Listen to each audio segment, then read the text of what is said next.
Kevin Haugen. Well, thank you very much, and good afternoon. Welcome into today's Community Comment. Again, I am your host, Kevin Haugen. It's my pleasure to welcome into our Daily Dodge TV studio this afternoon. Joining us here, first visit from our guest here in the 2025 calendar year, the Fire Chief of the Juneau Fire Department, Ed Weiss. Chief, thanks so much for coming in today. Thank you for letting me come on.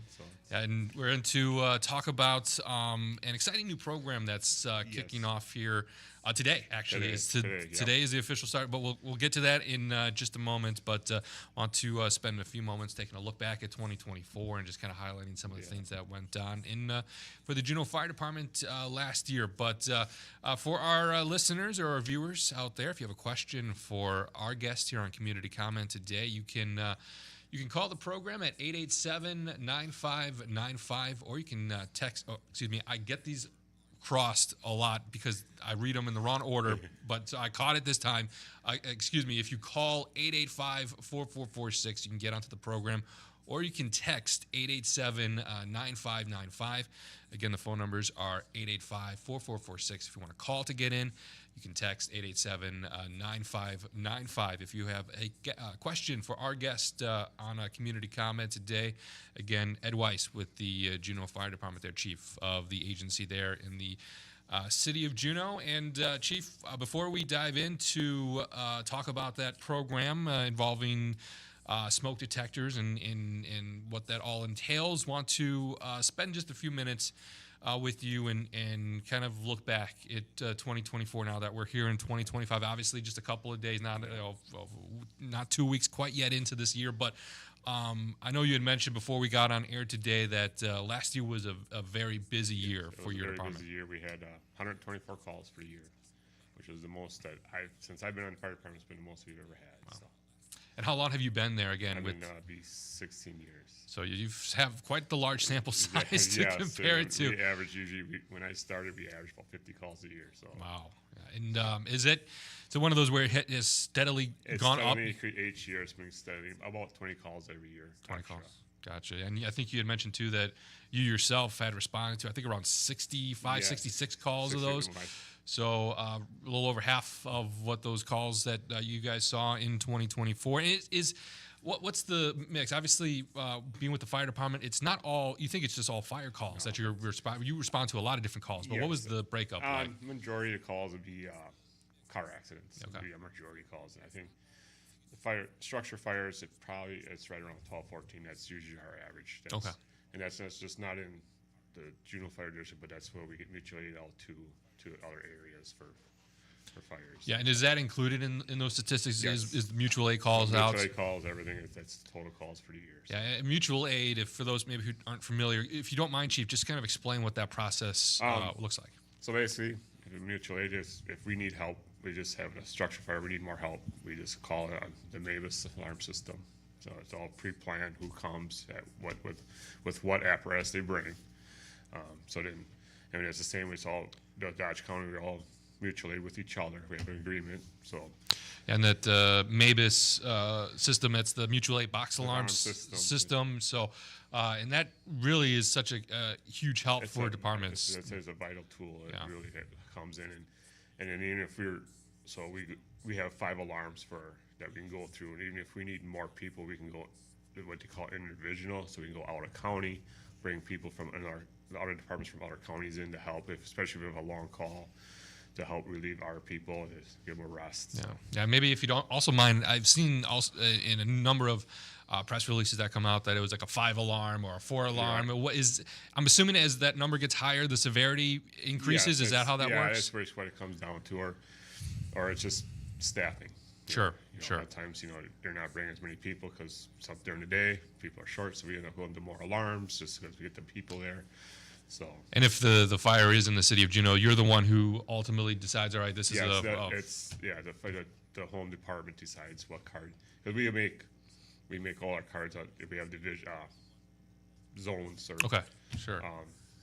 zones or pro, however you want to say it. But, so each zone has a number, and this is what we do. So it's for every possible incident we can think of, we have a card for. Always have to be prepared for any circumstance. Yeah. And as we mentioned, that is such a huge help because and it's something also that we talked about before coming on air is when you guys are out on a call and say if it's a call that you have enough staff to handle. Right. If there's something else that happens, like a car accident, like you said, there's a lot of times what you guys are responding to. If that happens during that fire, you guys can't step away. You need that support to come in. We need to have either we're going to pull someone from the scene that's maybe sitting in staging yet, or pull them away, or always, hey, you need to call the next box in, or next alarm in, or whatever it can be. Yeah. So. Speaking with the fire chief of the Juneau Fire Department, Ed Weiss, here on Community Comment this afternoon. Busy 2024, calls continuing to increase year over year. Not just in Juneau, but really it seems like across. I think it's everyone has the same thing. So. Yeah, when it comes to being able to, obviously there's the MABUS alarm system that we spent a few minutes just chatting about and having that support come in, but obviously it all comes down to who you have at the fire department when it comes to staffing to be able to go out and handle these calls. And I also want to just spend a couple of minutes just talking about the staffing at the Juneau Fire Department and where you guys are at and what you're hoping to maybe get hired in or look to get done in 2025. So we're down to 22 people. We had one guy retired. He decided to retire after 50 years. So it's a well-deserved retirement. So he's 50 years at Juneau Fire Department. So he decided to retire. I said, okay, that's fine. So we're down one, but we'd like to get some more people, and that's our goal. We keep trying to promote, come work for us. Yeah. Enjoy. What number is a number that you think would be a good level to be at for staffing in Juneau? Well, we can take up to 35 people. 35. That'd be nice to have 35 people, but obviously that's the best. I'd be happy with 6 more people. Yeah. I mean, so even 2 more people I'd be happy with. So because currently right now you mentioned you're down to 21 with the recent retirement. So I mean that's a significant difference between what you currently have versus what you would like to be at, where you're able to be at. So. How do people reach out if they're interested in the Juneau area, would like to get involved? Because is the Juneau Fire Department is that a fully volunteer fire department? Yes, fully volunteer, paid. I would call paid on call now. So you do get paid per call. You get a yearly stipend for wherever level firefighter you're at. So basically, just go to the city website. There'll be an application through, so you can fill out the application for fire department. If you have any questions, my name is on the website with my email. You can always shoot me an email or give me a phone call. I'll give you any questions. Or if you know someone that's a firefighter, just ask them. They'll be willing to help. Great. And what's some of the first steps then that happens? If say somebody, I'll use me for an example. I most likely will never end up going into the fire service industry. I think I know that's not suited for me. But say for somebody who doesn't have any experience, who wants to go in and get started, what does the first couple of steps look like for somebody entering into this career path? So if you want to get started, a lot of times you fill out an application, and then they'll come, and then we'll take the application, look at it, and then we'll call you in for an interview. And if you have a reservation, that's the time to ask. I mean, and we'll explain everything, and so it's. I'm sure there's training that goes training, and after that, once you get approved, then you go to training through Marine Park to send you, which is paid for by us for fire training. So I know a lot of departments are doing that nowadays too, where they are providing the training. They're paying for that, so they are incentivizing essentially getting people to come on board. Yes, and so it's. Then once you get started, then it's up to you how far you want to take it. Great, yeah, it's really if you love it and you want to keep it. Because there's people that have gone on to be full-time firefighters. Yeah, fantastic. And what, Chief, if you don't mind, you mentioned calling you would be a good way to. Yes. What is the phone number to reach you at? 920-210-0878. 0878. Fantastic. And then I'm sure we maybe don't have the exact name for the City of Juneau website off the top of our heads, but I'm sure if you just Google Juneau, City of Juneau, I think it's Wisconsin. Yeah. I think that's the website actually. So. Okay, City of Juneau, Wisconsin, and there's a fire department tab that you would click down on and get more information there. Because that's already you'll get Alaska, which happens quite a bit. we get a lot of kind of inquiries from someone that's asking about Juneau, Alaska. Like, that's not us. We're close, but not we're not that close. I know I've seen there's a Dodge County, Minnesota that I Google. Dodge County Sheriff's Office, and I will get Minnesota. So that's, you got to be specific sometimes when you're searching those agencies up on Google, because they don't know exactly where you're coming from. But again, we're with the Juneau Fire Department Chief Ed Weiss here on Community Comment this afternoon. And it's about time we finally focus in on kind of the primary reason why you're here today, and that's to talk about a new program that is getting started today. And Chief, I will let you set the stage here. What is this program about? Okay, it's we decided to do a program for smoke detectors, so we'll be willing to go out if you need a smoke detector.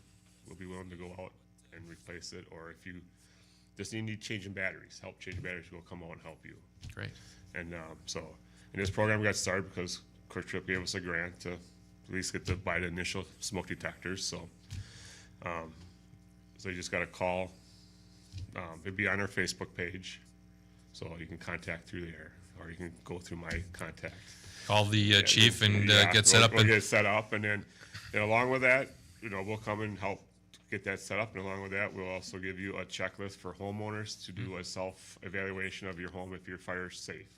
That's good to know, because I feel like there's a lot of information out there that a lot of homeowners aren't aware of and are overlooked. Maybe there's a lot, because the National Fire Administration gives us a lot of information on checklists and stuff. So we just try to promote to get people to know the information. That's good. Helps with fire prevention, and also that we wanted to kind of help just so our community knows, just gets to meet us in a different light, basically, not just an emergency scene, but so you do have to be a resident of our fire district for this to qualify for this program. But is there a map of is it extend to some parts outside of the city limits of Juneau? Parts of Town of Oak Grove. Okay.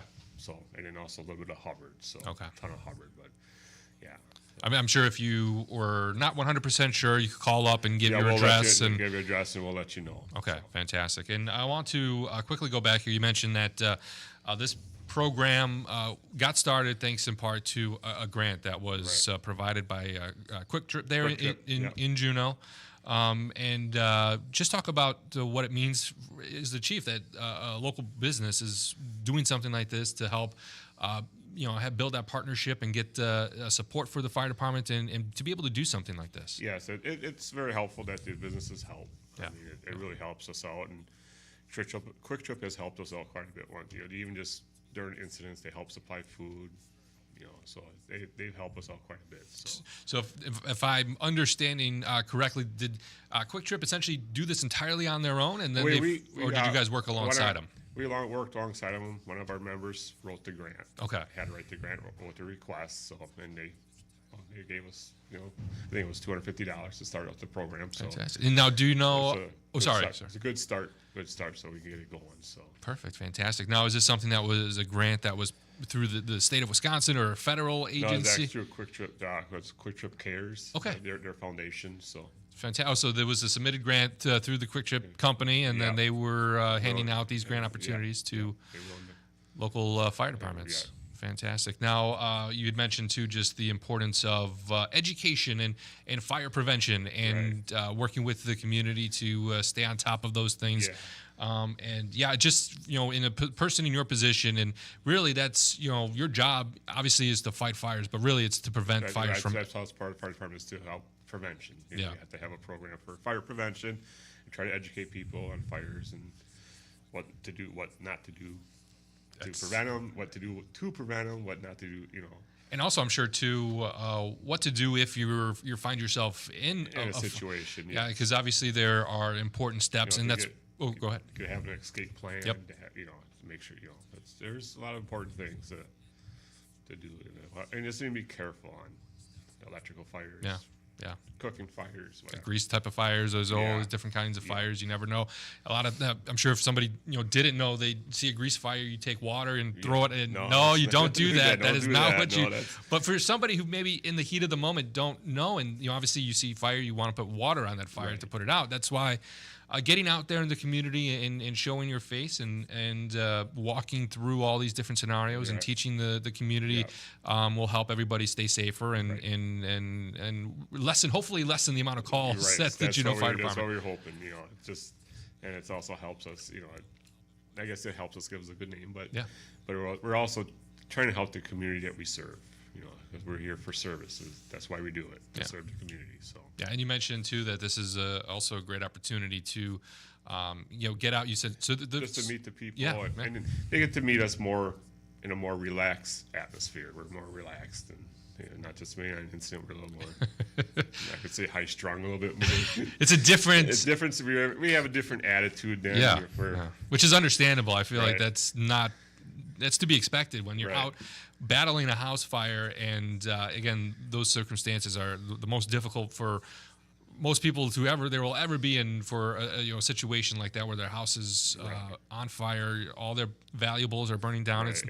and we're trying to save everything we can. It's a difficult situation for all Right. parties involved, Yes. but being able to get in the homes and meet people and talk with them and then get to know them face to face is a great opportunity. Right. Fantastic. And again, we mentioned that this smoke detector program is essentially underway today. It's started, so people can reach out to the fire department. And when they call, is it just as simple as saying, "Hey, I want to set up a time"? And Yeah, if we set up a time, we'll come out and help you out. gotcha. And you schedule that, and then Schedule time, so one of us will come out. So. perfect, fantastic, and go through again all those checks and make sure. Yeah.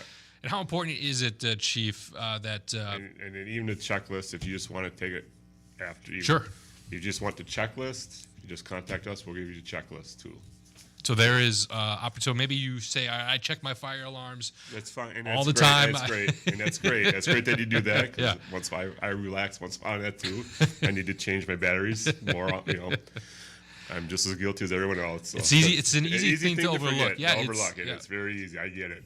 But But- go ahead. But if you want just a checklist to make sure your house is fire safe, because there's things on here that I never really thought of that. So, And and it's- we'll get that checklist out to you. And any other information you need to know, we'll help you get that information. And I think it helps out to just have everything written down that you Right. can read it. And obviously, it's one thing to have a professional come in and tell you all these important facts and details, and you're listening to them in the moment, and it all makes sense, and you can think those things through. But when they walk out the door and it's you and you're home by yourself, say, and something happens, and the things you were told tend to You tend to forget. to forget them. Yes. So having a list or a checklist or something like that Yeah. to refer to and keep maybe hung up You on the can fridge or do it at something. your own time, your own Correct. leisure. You're not being rushed or anything. It's just okay. You can think about it then. And Fantastic. any questions, we'll be willing to answer them. So. Yeah. What Chief would you say for somebody who out there in the fire district of Juneau there who doesn't have a fire alarm in their home and say, I don't need one. I don't need to worry about this. What would you tell them and say You need to worry about that because it will. Because smoke, you will not wake up. If house starts on fire, smoke fills the room, you will not wake up. It happens quick. It happens quick. And fires burn a lot quicker these days just because of the furniture in the house are more compared to what they call a legacy furniture, which is all natural fibers, to now which everything's synthetics, made of oil. Those furniture burns a lot quicker. Yeah. I think now they said the average now you have 3 minutes to get out, 3 or 4 minutes now. At that time, if you're again sleeping, that 3 minutes Yeah, goes by pretty quick. It's over. You might wake up past those 3 minutes, Yeah. and it's hard to move on from there. But Chief, you mentioned that this program obviously is it's smoke detectors coming in and do the install too. You had mentioned We'll help install them. So. show them how to. I'm assuming too. You'll show them how to replace the batteries and yes, check we'll do all those, that, and yeah. because I'll be the the first to admit sometimes those smoke Yeah, they detectors get a are little tricky. they Yeah, are they do. hard to operate. Yeah, they get a little annoying too. Yeah, they're hard sometimes to get off the wall or yep. ceilings and hard to open up, and Yep. and so they can be kind of tricky to operate. So having a professional, somebody with the Yep. fire department to come in and show them how that's done will be a tremendous help. I'm sure too. It's also, and this is something that's not included in the grant, but I'm sure something as a fire chief you would also recommend. But having a fire extinguisher in the home too fire is extinguisher, carbon monoxide detector. that too. Yeah. I'll say put your carbon monoxide detector lowest to the ground as possible because it's actually heavier than air. So you don't want to wait for it to go up to the ceiling before you notify it. Then we might do too late. So Fantastic. So, Chief, before because we just have a few minutes left on our program this afternoon, I just want to give you one more opportunity here to kind of summarize this program and just give all our viewers and listeners out there all the information they need to know if they live in that fire district of Juneau again and want to get involved with this program. So just contact us, and we'll come out, and the supplies are limited for for smoke detectors, but we hope to be able to get more as the year goes, as this program builds a little bit. So. So just contact us. We'll come out and talk to you and help you install them. And if you have any other concerns, we'll see if we can address them. Fantastic. So again, all contact information, you can find that on the city's website, City of Juneau website. It'll be our Facebook page. A Facebook page would be a good place. You can also just contact me through my email. What's your email? It should be on the card. Okay, I will read your email. It is. All right, it is E Weiss. That's WEISS at cityofjuneau.wy.gov. And I will make a small note here. We will, the news department will put together a little news blurb about this that we'll share online and post all this contact information online, so people can hopefully have a one-stop shop they can go to and get all that stuff and reach out and make sure their homes are as protected as they can be from fire. Yeah, that's very important. So. Fantastic. Well, again, we're just about out of time here on Community Comment today. I want to thank our guest, the Juneau Fire Department Chief Ed Weiss, for coming on Community Comment today. Chief, thank you again so much. Thank you for having us. So. All right, and that will do it for today's Community Comment.